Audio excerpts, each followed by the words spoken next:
اللہ نے منافقوں کا وصف بتانے کے لیے الگ رکوع استعمال کیا.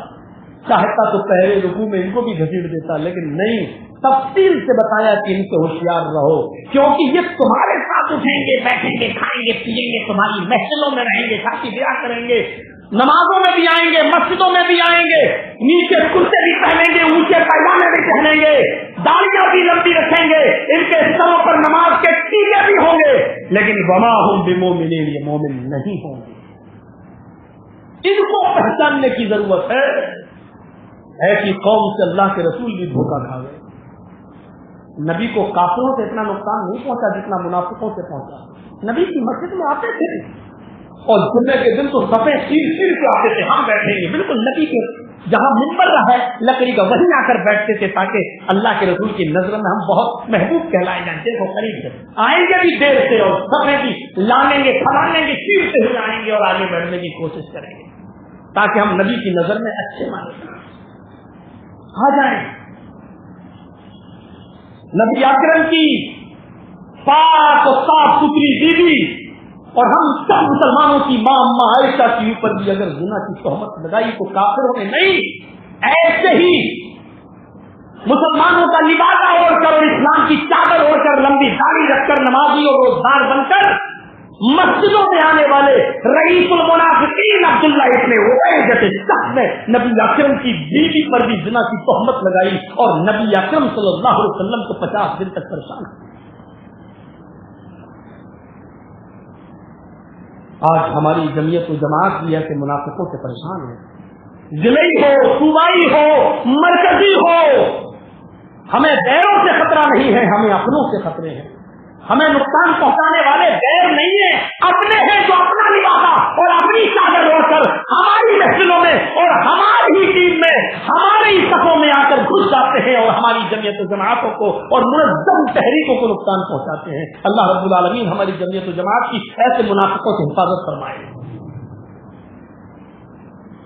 یخادعون اللہ والذین آمنوا وما یخدعون الا انفسهم، یہ اللہ کو دھوکہ دینا چاہتے ہیں، یہ مومنوں کو دھوکہ دینے کی کوشش کر رہے ہیں. حقیقت یہ ہے کہ اپنے آپ کو دھوکہ دے رہے ہیں، ان کو پتہ نہیں، ان کو علم نہیں. آگے کے جملے دیکھو، فی قلوبہم مرض فزادہم اللہ مرضا، ان کے دلوں میں شک کی بیماری ہے. مفسرین متفق ہیں، مرض سے مراد شک کی بیماری ہے. ان کے دلوں میں شک کی بیماری ہے، اللہ نے اس بیماری کو اور بڑھا دیا. ان سے کہو کیوں ایسی خرافاتیں کر رہے ہو یار، ایک دن مرنا ہے کہ نہیں مرنا ہے؟ ارے قبر کے عذاب سے ڈرو، جہنم کے عذاب سے ڈرو.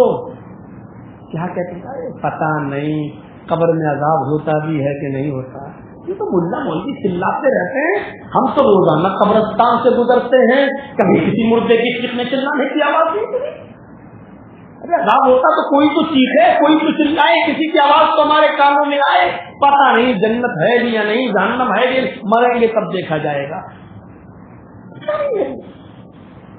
ان کے دلوں میں شک کی بیماری ہے، فزادہم اللہ مرضا، اللہ نے اس بیماری کو اور بڑھا دیا. دیکھیے یہ تو اللہ کا اصول ہے، جو چور بننے کی کوشش کرتا اللہ اس کو ڈاکو بنا دیتا نا. جو تھوڑا سا سدھر کر مسجدوں کی طرف آنے کی کوشش کرتا ہے تو اللہ اس کو بڑے سے بڑا ولی اللہ بنا دیتا ہے. کیوں؟ اس نے تھوڑی کوشش کی، اللہ نے اور اس کے دل میں ڈالا. جب تک انسان اپنے آپ کو خود بدلنے کی کوشش نہیں کرے تو اللہ بھی نہیں بدلتا. ہمیں خود اپنے آپ کو چینج کرنے کی ضرورت ہے.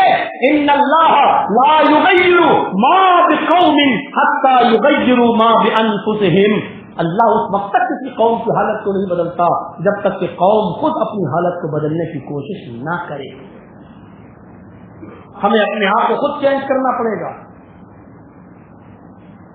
فی قلوبہم مرض فزادہم اللہ مرضا، فی قلوبہم مرض فزادہم اللہ مرضا ولہم عذاب علیم بما کانوا یکذبون.